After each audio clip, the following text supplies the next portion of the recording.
It feels good to be back. I haven't made a video in like 5 days, guys, which isn't that long, but kind of feels like a long time when you're just starting out and you're trying to like pump out content. But life has been busy with other important things. Nonetheless, we are back, and it's perfect timing because the UFC over the last day or so has dropped a ton of fight news and exciting matchups, which is exactly what we are about to get into. Before we get into that, guys, like, comment, and subscribe for me. Thank you for all the support and all of the little growth. Hopefully, I can get back on a like 3 to 4 video a week schedule, but we will see. Like, comment, subscribe for me. First things first, let's get into the biggest news. Obviously, we all know Dan Hooker pulled out of his co-main event, his 5-round to the death co-main event versus Justin Gaethje. That was a dream fight of some sorts for all of us, and that was a major piece to this card for UFC 313. But Dan Hooker broke his hand. Can't fight Justin Gaethje with a broken hand. So rumors were swirling. Who's going to step in? Is Gaethje going to stay on the card? A lot of names were thrown around. Even the likes of Dustin Poirier, which probably was never actually that close, but it was rumored. We had Poirier rumored. We had Moicano rumored. We had Gene Silva rumored, who just fought this past weekend and got another knockout. The guy is vicious. But what do we end up with? Rafael Fiziev steps in on short notice. Gaethje versus Fiziev 2. And guys, honestly, I know Fiziev is not like the biggest name, but their first fight was fantastic. A lot of people thought that Fiziev won. And as I've said in previous videos, I love these matchups. You have a guy, Justin Gaethje, who is ranked number 3, giving a shot to a guy who is ranked number 11 in Rafael Fiziev, who this gives him a chance to crack into that top 5 area. I love that these old vets are at lightweight are giving the young guns coming up a shot to take their spot. That is how the sport is supposed to work. That is how the natural progression of the game is supposed to go. You don't just sit on your spot and stay there and fight guys right around you. You know, you fight for the title, you lose, you win some, you lose some.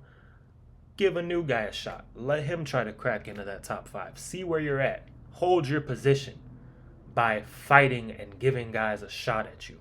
Don't just sit on the spot. So I love this. And like I said, their first fight was ultra competitive. I'm pretty sure it was in the UK from what I remember.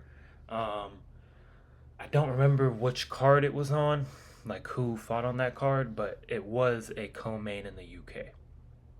And Justin Gaethje, big props to him for risking this, because he could have been like, you know what, let's just wait till Dan Hooker's hand heals up. We'll reschedule this for like May, June, something like that, International Fight Week. No. Justin Gaethje wants to fight, and he's fighting Fiziev. Fiziev we last saw when he blew his knee out, I'm pretty sure, against Gamrot, which was the beginning of 2023 or the middle, sometime in 2023. They fought, and Fiziev blew his knee out, but he has made a recovery and has been waiting for a fight for the last couple months.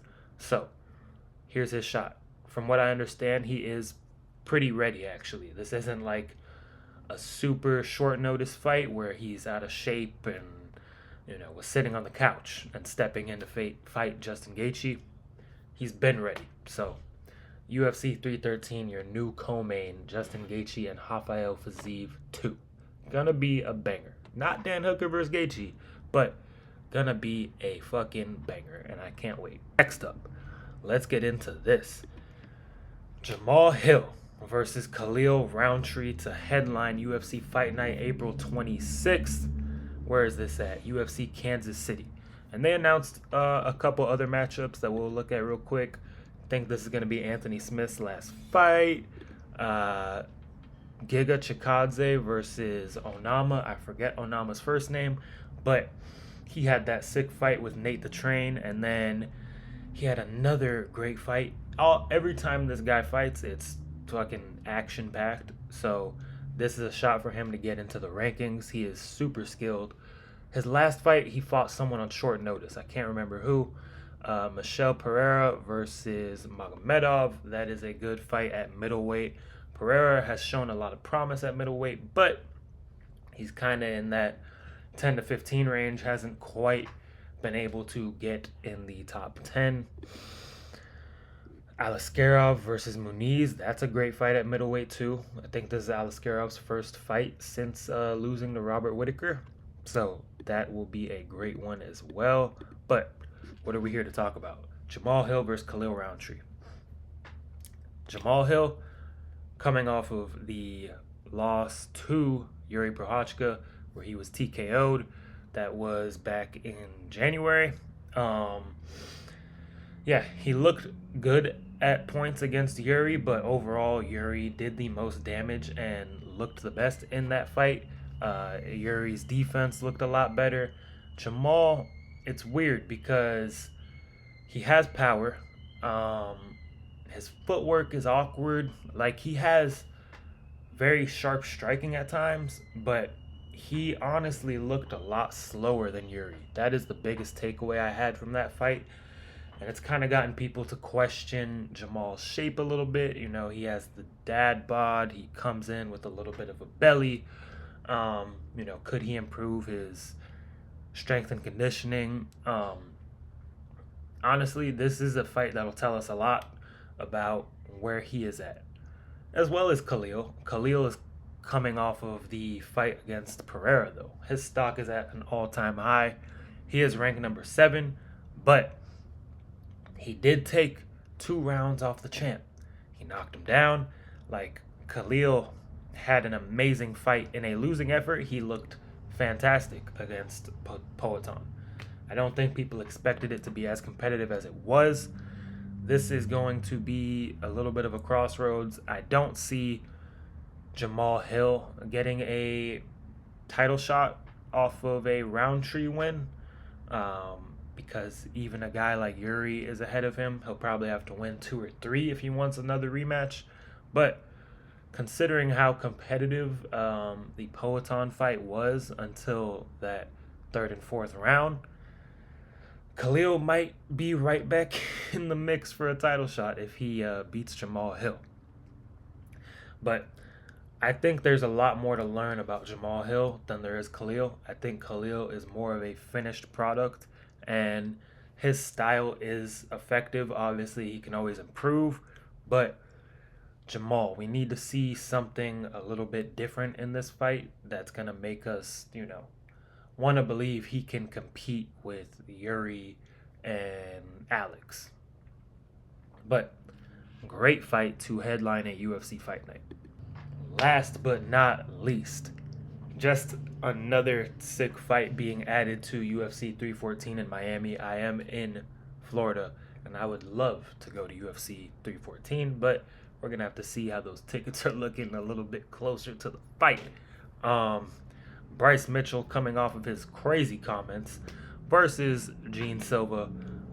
Bryce is ranked number 13. Honestly, I wouldn't be mad if Bryce was unranked. I don't